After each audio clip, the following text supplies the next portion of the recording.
You are listening to Leaders and Legends, a podcast produced by Veteran Strategies and featuring conversations with fascinating and impactful men and women who have shaped our world, our communities, and our history. My name is Robert Vane, Principal of Veteran Strategies, and your host for our discussion.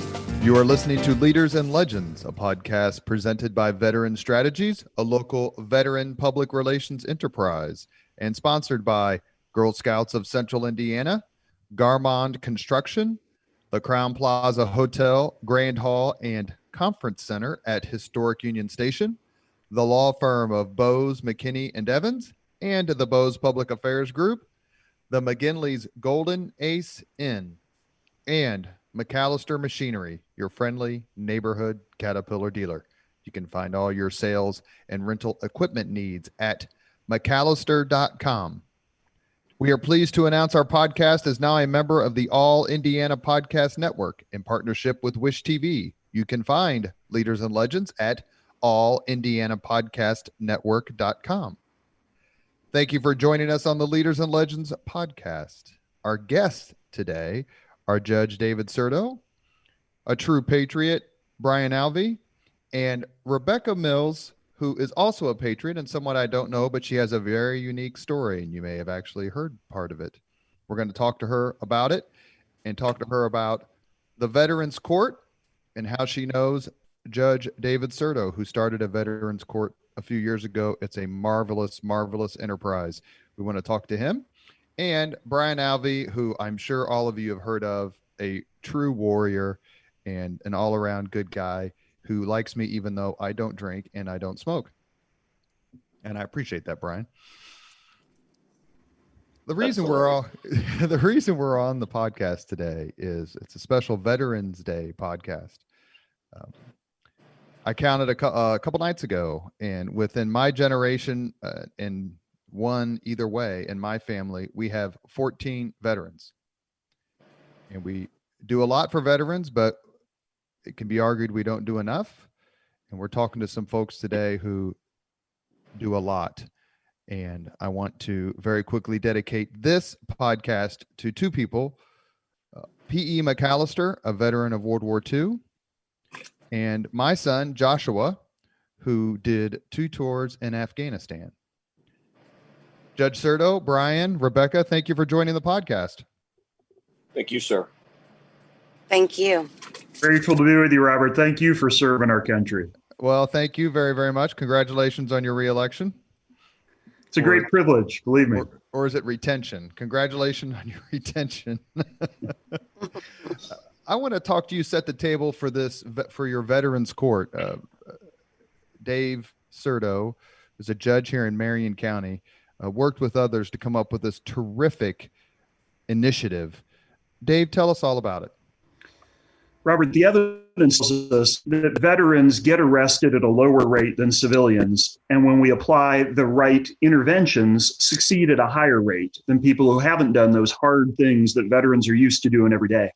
It turns out, though, if we can apply what evidence tells us from a long history in drug court and a more recent history in veterans courts across our country, that we can help veterans win again and win fast. I love working with veterans, although I'm a little shy because I'm not one myself, because veterans are used to working in teams, doing hard things, helping each other get back up when they've fallen down. And we work and live in a community that values, in fact, treasures what veterans have done for our country.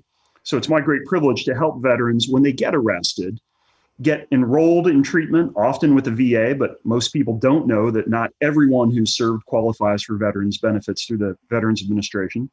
And then help them get things back on track, perhaps with jobs, certainly with housing, reconnecting with their families.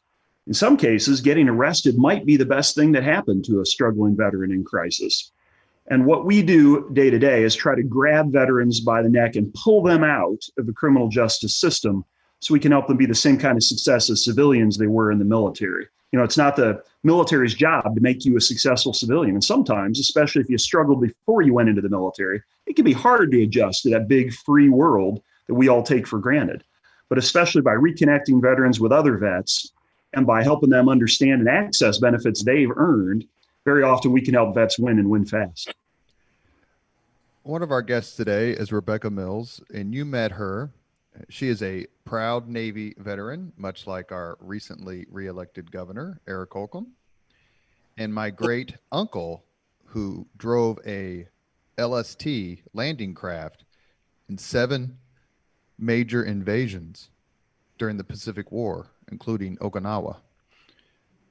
How did you meet Rebecca? Because she's who I want to talk to next, because her story is so fascinating.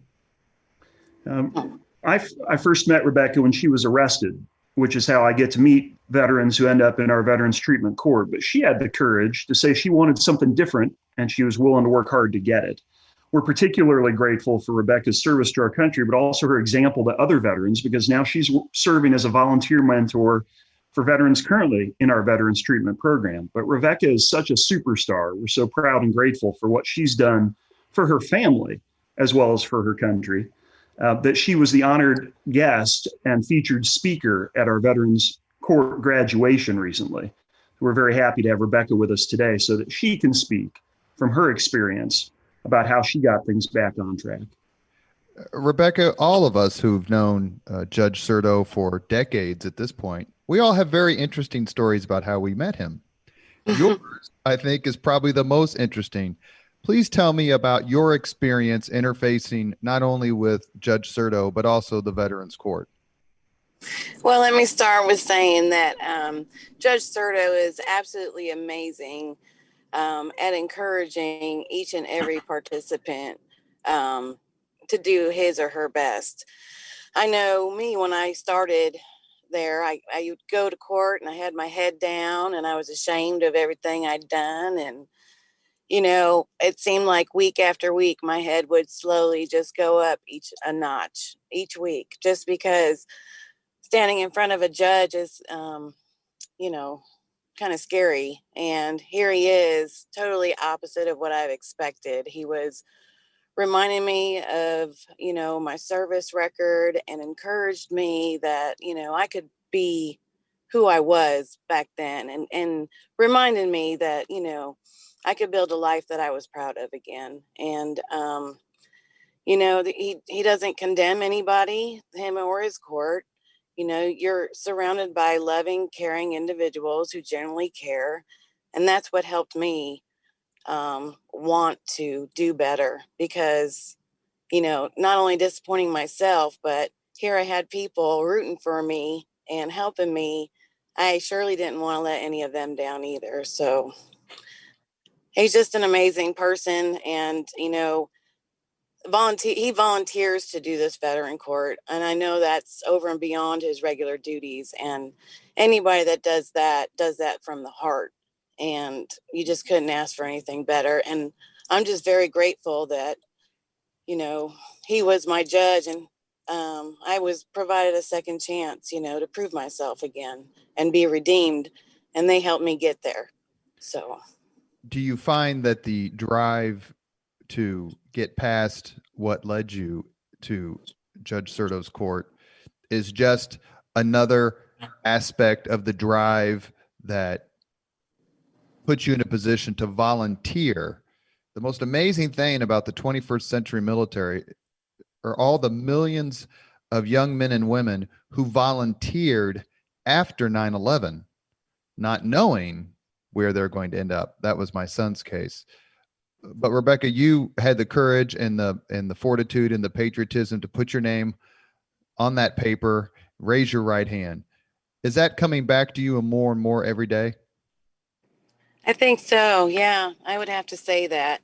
It definitely made me feel proud, week after week, month after month. You know, the program for me was a year, and you know, we started each session with, you know, the Pledge of Allegiance, and it was something, there was pride. It reminded me, it was the camaraderie, you know, that I once had, and it was more like a family, you know, setting and environment, and we all rooted each other on like we were in the military again, and it's just really encouraging for everybody in the program. And I think that's what kept me motivated and driven, was because here I felt a part of something again. You know, going to civilian life, you have to learn how to readjust, and you feel alone and isolated. I myself was isolated and recluse for a good 10 months, I think, before I got arrested and was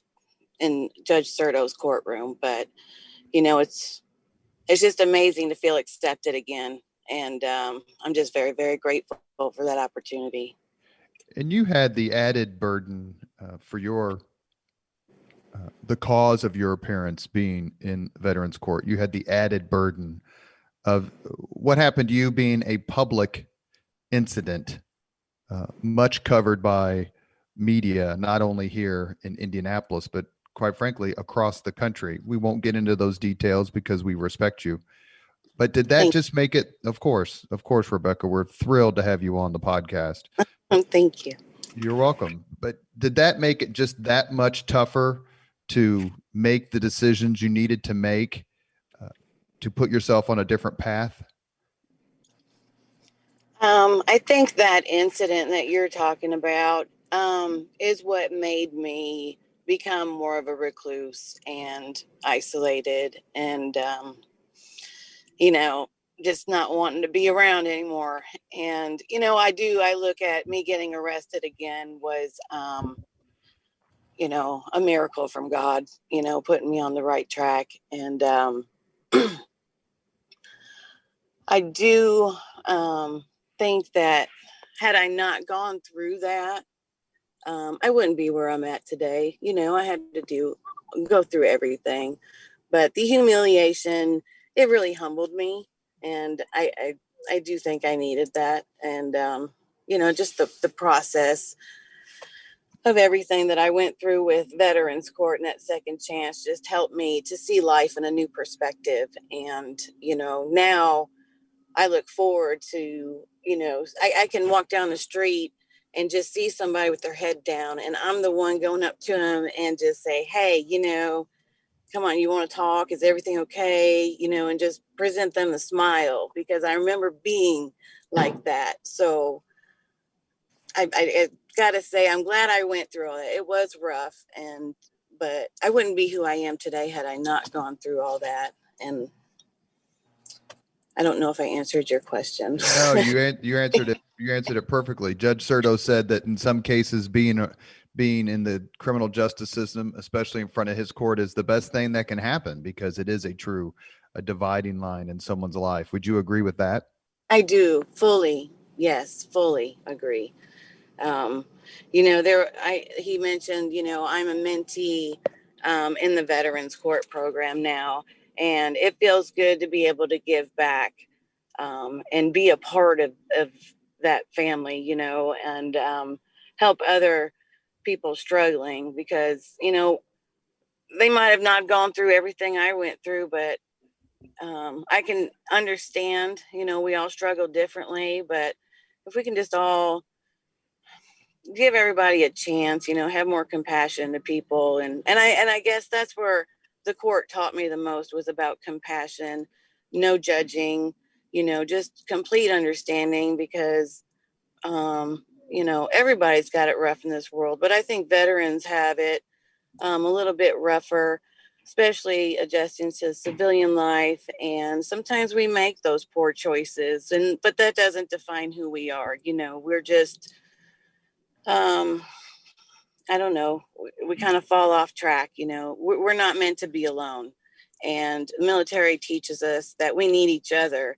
And then when we do become civilians, we're not together anymore. We're not united, and we kind of feel like a loss. So it's hard to adjust back in. And Veterans Court kind of completed me and helped me feel like I was a part of a family again. And that helped me grow out, to reach out to other people. And, I don't feel alone anymore. And then I guess, it all started in Veterans Court, because they showed me they cared when I didn't think anybody cared in this world anymore. So it's very important.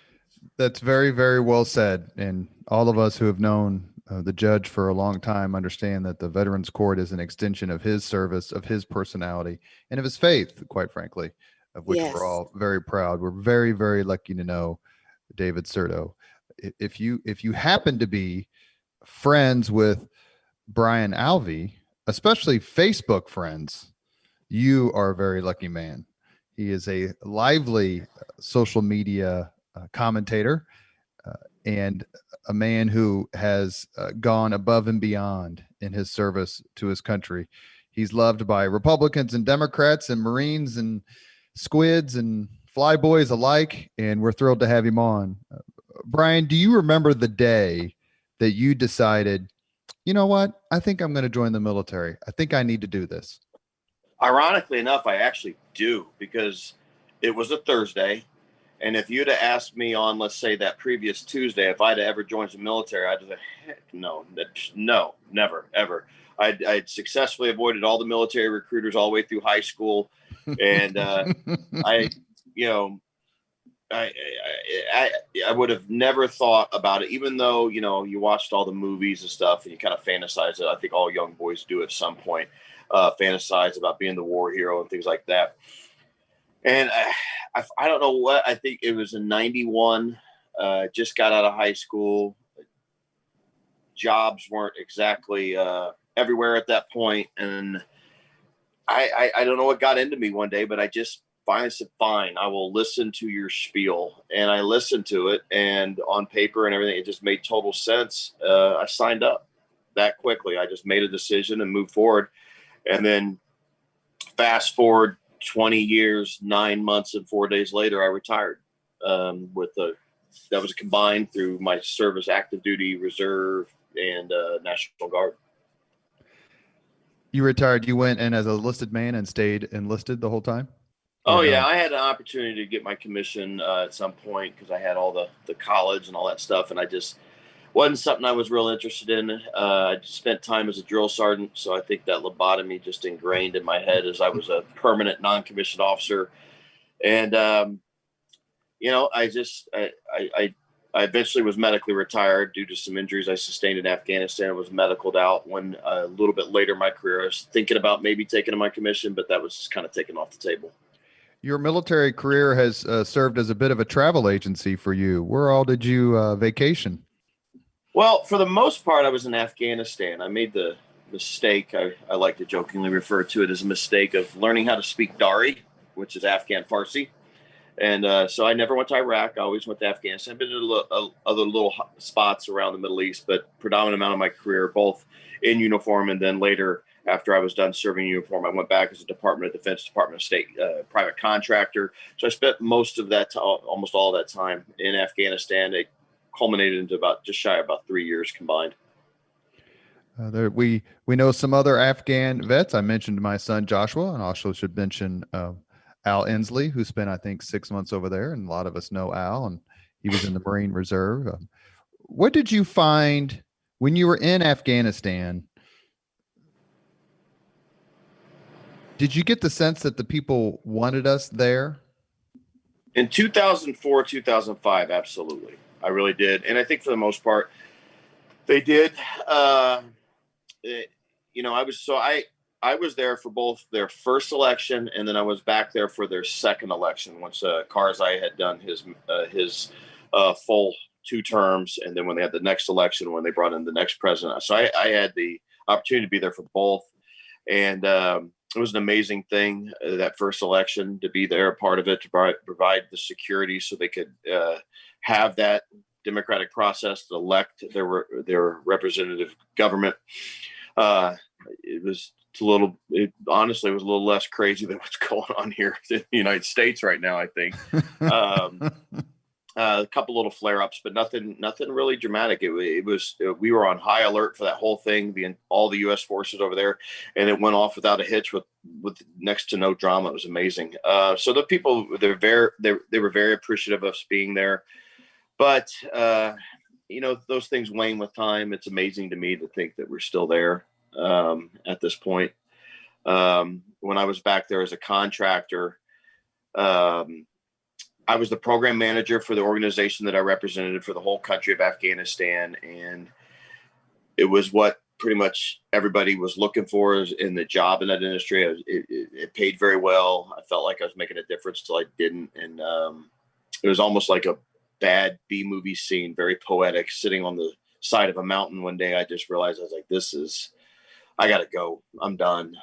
Called back home, said, you know what, I'm going to call it quits. I'm going to come home. Called the owner of the organization that I worked for and represented, and said, look, I'm done. I've hit the wall, and I'm going to train up my deputy program manager here. And then 45 days later, I was at the house. I was done. I have not been back. We talked a little bit about how we all met Judge Certo. Do you remember when you met Dave? Yeah. Gosh, I've known the judge for well over 2 decades now. I think we met at some sort of function at the Columbia Club downtown Indy at one point. And then I just instinctively really liked him. We became friends. I always had a lot of admiration for him as a friend. And then when I heard that he was getting the nod to head up this Veterans Court, I couldn't think of anybody better to do it. Everything he's done with it since its inception, my respect level has just gotten that much deeper, entrenched for him. What he's done there is just amazing. What he's done for her and all these other people that I've known that have had to go or needed to go through his program. He's absolutely right that sometimes it is the best thing that could happen to certain individuals to be arrested and to have to go through his program. I honestly can't say enough good things about him. I consider him a great friend, he and his family, and I've known him for a long time. Judge, talk a little bit, please, about not only your Veterans Court, but it's not just a court. It's not just a place where people go. The totality of the nonprofit, of the organization that you are involved with, quite frankly, created in many ways. It's not just about laws. There are several other services that you provide as well. I'm very grateful to be part of a team, and that really, Robert, is the best part of my job. It's true.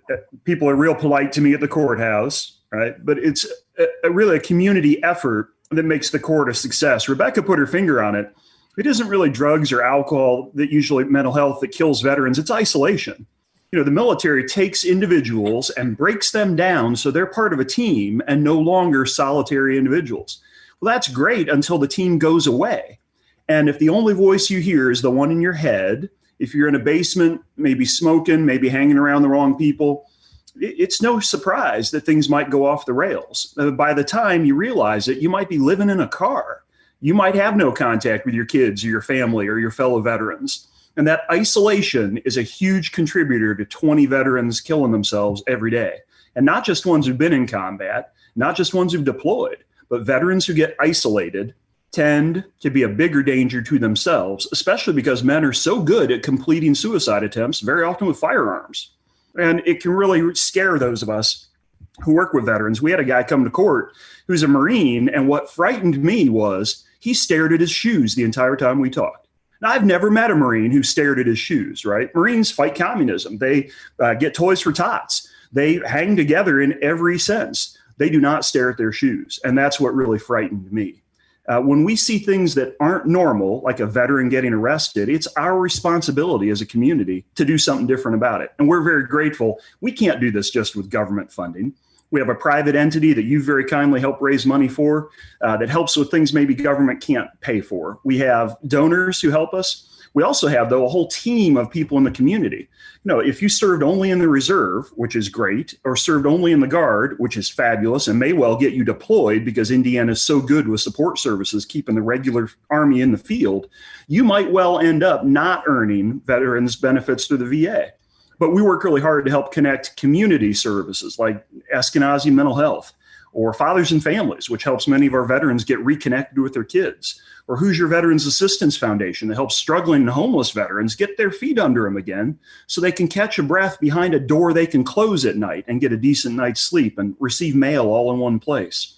The VFW and the American Legion have been so great about helping us to reconnect veterans. And, it's no accident we have people do community service at HVAF or at a VFW post because they get to be around veterans again and reconnect. Very often when veterans first get arrested, they come to court, they're wearing clothes that they could find. They may have not shaved or had a haircut in a long time, but something changes. And I'm trying to learn more about this moment. Something happens where men come to court and they stand at parade rest. Women are taking care of themselves again. They start to wear their insignia of having served. I mean, the first time a guy puts on his jump wings again, fantastic. And we're trying to learn more about how to get veterans to that moment faster. And this community steps up to do it. Whether it's those volunteers at Operation Job Ready Vets to help hire veterans. We thought Rebecca would be a great fit for an office job at one of our environmental engineering friends' firms. They hired her on the spot to work as a field representative because she has that kind of talent. But she really was modest in talking about her accomplishments. Now she's reconnected with her family. She's working a terrific job. She's going to church, active in the community. She is what makes our country great. And that's someone who served and then comes back and serves some more. Thank you. Also, please, and this is why veterans have the special place in our society and should. Dave, please talk about the food bank that you're involved with that is so critical and how popular it is and the population it serves.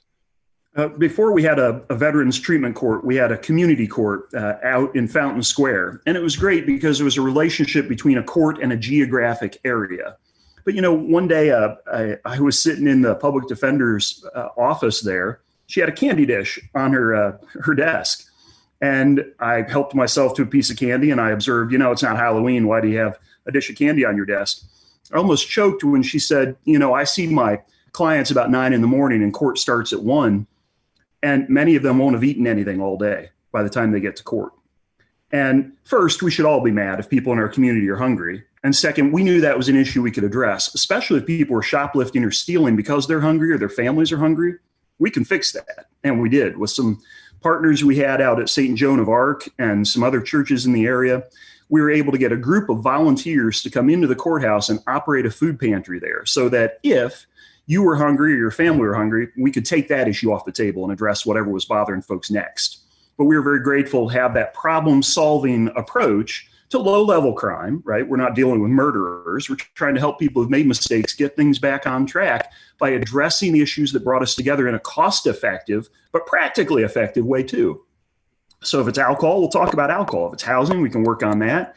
If you don't have a job, but you'd like one, the second best predictor besides criminal history of somebody staying out of trouble is getting and keeping meaningful work. Having a mission when you get out of bed in the morning, just like when you were in the service. So we're really excited, even though that court closed, we were able to open the Veterans Treatment Court, and that food pantry moved to the former St. Patrick's School down in Fountain Square and continues to this day, even through the pandemic, when we've been supplying other pantries that had been open, both through schools and through the Hoosier Veterans Assistance Foundation pantry, which has stayed open to veterans and their families. You are listening to Leaders and Legends, a podcast presented by Veteran Strategies, a local veteran public relations enterprise, and sponsored by Girl Scouts of Central Indiana, Garmong Construction, the Crowne Plaza Hotel, Grand Hall, and Conference Center at Historic Union Station, the law firm of Bose, McKinney, and Evans, and the Bose Public Affairs Group, the McGinley's Golden Ace Inn, and MacAllister Machinery, your friendly neighborhood Caterpillar dealer. Our guests today are Rebecca Mills, Brian Alvey, and Judge David Certo. And we're talking about veterans and Veterans Court and how much we owe the people who sign their name on that piece of paper, raise their right hand, and serve their country. Rebecca, what I'm hearing from Judge Certo is another manifestation of how veterans help each other. How are you helping veterans through your interaction with the court, and does that give you some special meaning? First, I am a mentor. I've mentored a couple females in Veterans Court, and I look at it as paying it forward. The people that were there for me to help me get back on my feet. I can't take credit for it. Everything that I've done is, all the glories to God. And I'm just a servant now and paying it forward and just being that person that friend, a sister, or, you know, a shipmate, to others that need it. It's just, it's my duty, I guess. How much different did you find civilian world as opposed to being in the military? You know, when I got out, I went from being active duty and right into motherhood.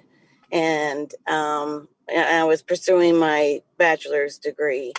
And so I was kind of busy all the time. And then I relocated out to Indianapolis and got a job at Department of Veterans Affairs Benefits Administration. And it was when I got a medical retirement from there that everything stopped. And I was no longer working and interacting with other people. And that's when I began to, you know, be more alone. And it was a slippery slope. It wasn't all at once. It was just a gradual, you know, then I started having health issues and getting medicated and self-medicating. And it was just a slippery slope. So it was not noticeable all at once. It just hit, boom, rock bottom.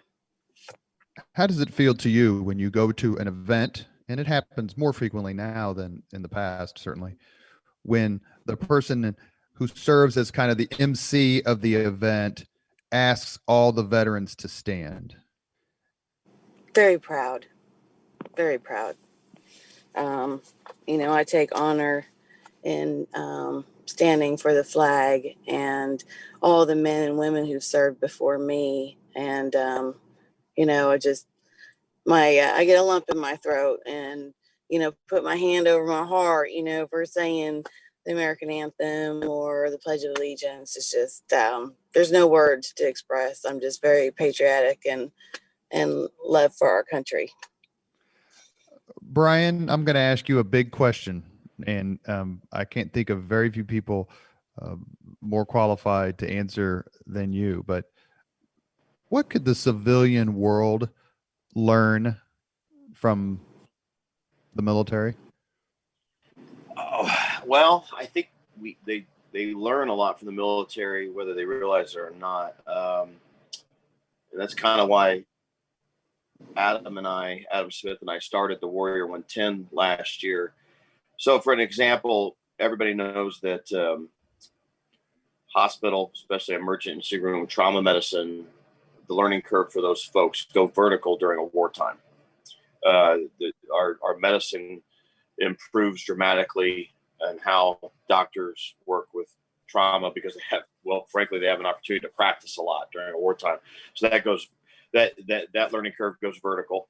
And then one of the things, but sometimes not so much, like with respect to the mental health issues that so many veterans are struggling with, like post-traumatic stress, traumatic brain injury, and the physical aspects of chronic pain, all those three things lead to the epidemic that has become the veteran suicide of 22 a day.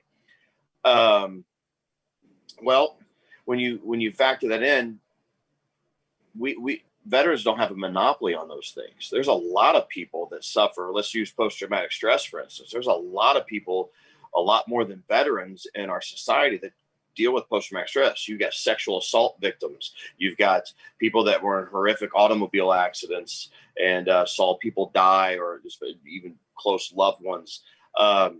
There's a lot of just having a bad upbringing, you know, not having having a less than stellar childhood.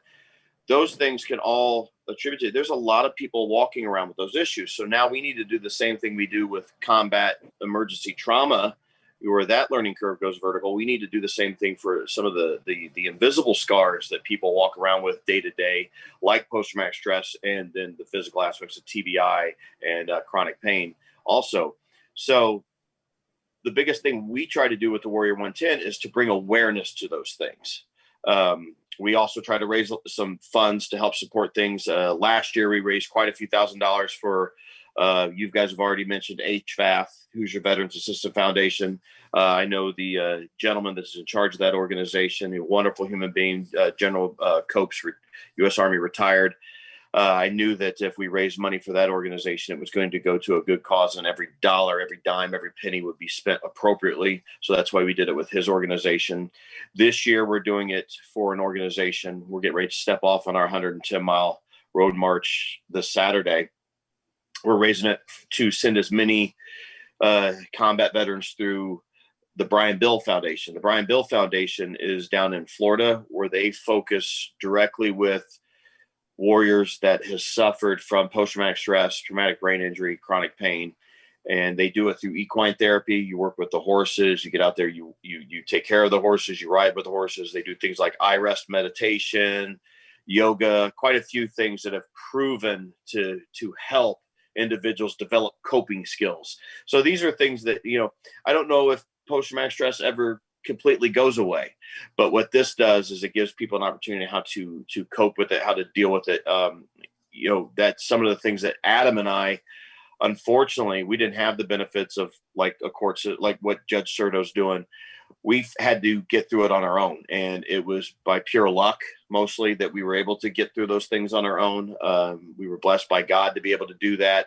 And I can't say it enough. We were very, very lucky to get through those things on our own. So now, as good non-commissioned officers that we are, we're reaching back and trying to pull others through as well. We help those individuals, the men and women to our left and our right. And that's why we do what we do now. And it's running parallel with the things that the judge is doing. We're working with, in a sense, even though we don't have a direct affiliation. It's combating these issues that veterans face. And then to answer your question, when we do that, all of society benefits because we all struggle from similar things. Our city and our state have benefited from leadership by individuals whose career began in the military.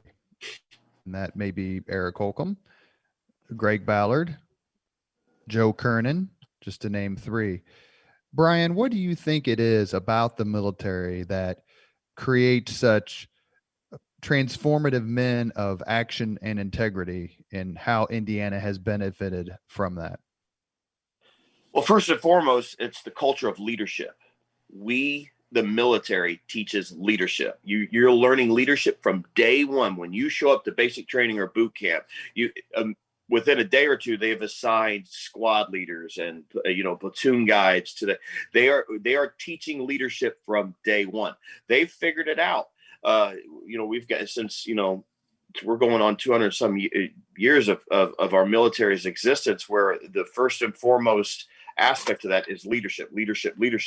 And it's difficult, not impossible to acquire as a civilian, but it's just a little bit more difficult when you come up with a code. I don't think our universities are teaching leadership, at least not directly. I know there's some entrepreneurial and MBA programs out there that are exceptional, but as a whole, especially at the bachelor's level, the undergrad level, you don't see a whole lot of leadership being taught. They're taught a lot of fellowship. They teach them how to follow, but they don't teach them how to lead. And part of leading is thinking and making decisions and knowing that your decisions affect everyone around you farther than you can see. And there's a sense of accountability that I think those individuals, like you mentioned, have deep inside of them that, maybe the average person walking the street doesn't have. And we should mention Congressman Jim Baird, Vietnam veteran, Todd Young, who's been on the podcast, a graduate of the Naval Academy. Also mentioned Lacey Johnson, who's a friend to many of us who served, and also Carol Mutter, who was first lieutenant general, a female lieutenant general in Marine Corps history, lives right here in Indiana. Let's change topics just a little bit because I want to have some fun in the last few minutes we have. And God love Rebecca. She's actually at work and making time for us. And we're very great. We're very grateful. So the last few minutes we have here, let's have a little bit of fun. Judge Certo, what's your favorite war movie?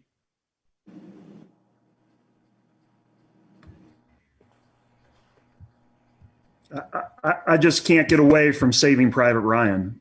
If you never get the chance to serve, I know much of it is made up story, but they really emphasize not just the trauma that can come from combat, but how much the veterans really rely on each other. I always was amazed by that. But strangely enough, some of the foreign films that we've seen too, like ones describing the French experience in Paths to Glory, or the Australians in Gallipoli. If you look at the Battle of Isandlwana, right, that's been depicted in a couple of really great films discussing not just hubris, but how everybody's fighting for his own reasons. I love to see our history documented, and I love to hear actors talk about it. You look at a guy who worked in Forrest Gump, right? And all of a sudden he's leading the Lieutenant Dan band and raising money for veterans. I'm pretty sure when his agent called and said, "Hey, do you want to play Lieutenant Dan?" Gary Sinise didn't say, "Oh, I'm looking for another cause," but it really transformed his life. So I think there's some really terrific examples, but especially ones that help civilians relate to what people in the military go through, I think is really terrific. And we should note that the Leaders and Legends podcast has had the real Forrest Gump as a guest, and that is Medal of Honor recipient Sammy Davis. Mm-hmm. Brian, what's your favorite war movie?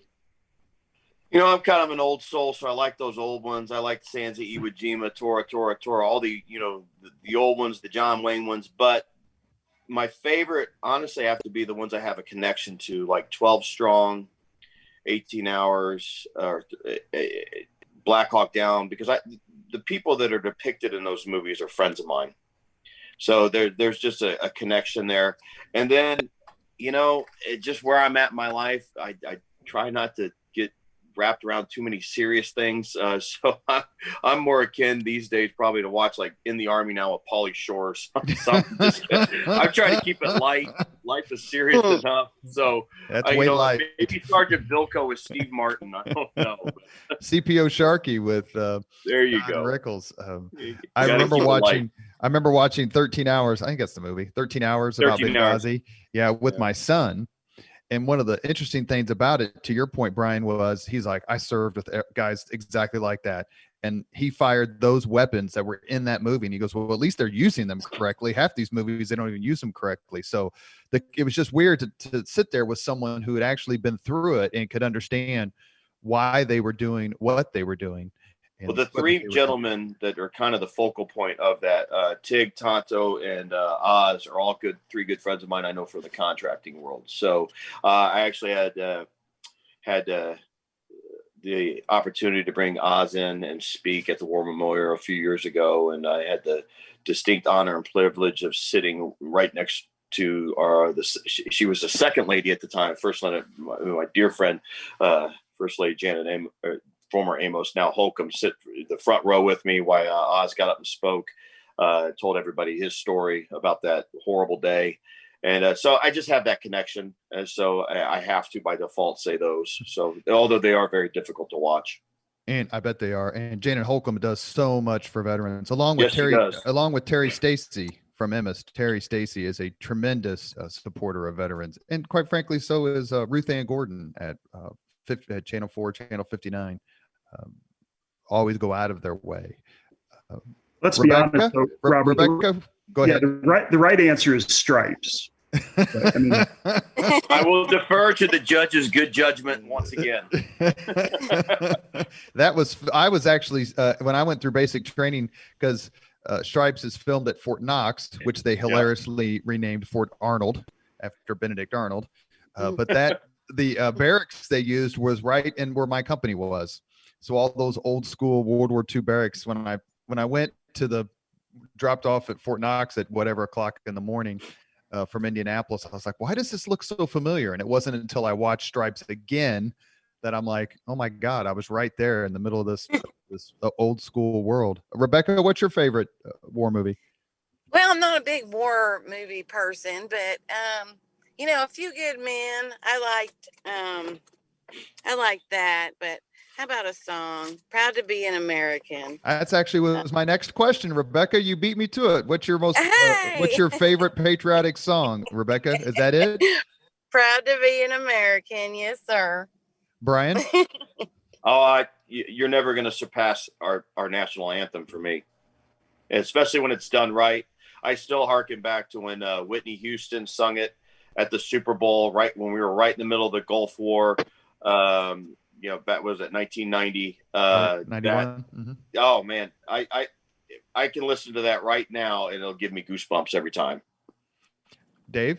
That's the right answer. At Notre Dame, they present the colors and read the preamble to the Constitution of the United States before each game as they raise the flag. Sometimes they have a flyover. I cry every time. At Notre Dame, our most treasured sign says God, Country, Notre Dame. And there's just no getting away from it. That's why I got out of bed this morning. I have to answer my own question. I would say that the battle hymn of the Republic, and I remember being at Mass the Sunday after 9/11, and they played it, and it was the loudest the church had ever been. People were just belting it out. It's such a beautiful, beautiful hymn. You've been listening to the Leaders and Legends podcast, presented by Veteran Strategies, a local veteran public relations enterprise, and sponsored by Girl Scouts of Central Indiana, Garmong Construction, the Crowne Plaza Hotel, Grand Hall, and Conference Center at Historic Union Station, the law firm of Bose, McKinney, and Evans, and the Bose Public Affairs Group, the McGinley's Golden Ace Inn, and MacAllister Machinery, your friendly neighborhood Caterpillar dealer. Our guests today have been Judge David Certo, Afghan war veteran Brian Alvey, and a veteran of the United States Navy, Rebecca Mills. We're very, very, very honored to have you on the podcast. We thank you for your service. I'm going to give each of you one last chance to talk about what helping veterans means to you. Judge? I help veterans because they ensure that I'm able to get out of bed in the morning and do what I want to do, what I've chosen to do. I love working with veterans because they know what normal looks like. And especially in a misdemeanor court, we often suffer from a crisis of imagination. People don't know what normal looks like. They don't know they could have a better life than they do. And I love that veterans come to us already with values, used to working in teams, with the instinct to help other people. And it's an inspiration to me every day. Brian? Absolutely. I do so because it's my obligation. We took an oath. There is no expiration to those oaths. Whether I wear the uniform anymore or not doesn't matter. I have an obligation to my own, and who better, you can't expect other people to take care of you and yours if you're not willing to take care of your own. That's why once a year I walk 110 miles from the Ohio River to Franklin and with the Warrior 110, and we're to help our own. And that's why I do it. Rebecca? I do it. I took the oath, but it's family. It's comforting when I run into another veteran. There's an immediate bond. There's that camaraderie. It's just, I might not know them personally, but to say that they served, signed their name on that dotted line, then, they've made some sacrifices, and I can relate to that. It's just, there's no doubt about it. It's just a bond you can't break. So, to my Uncle George, to my father, to my mother, to my Uncle Bob, to my Uncle Joe, to my brother Michael, my brother Jimmy, to my cousin Michael, to my son Joshua, to my niece Katie, to my nephew Michael, to my Uncle Ed. Thank you all for your service. And thank you, Rebecca, Dave Certo, and Brian Alvey, for your service and your time today. Thank you for yours as well. thank you for yours. Thank you for your service. Thank you very much for listening to Leaders and Legends, brought to you by Veteran Strategies Incorporated. If you want to contact us about this program or our menu of public relations services, please send us an email at robert@veteranstrategies.com. That's robert@veteranstrategies.com.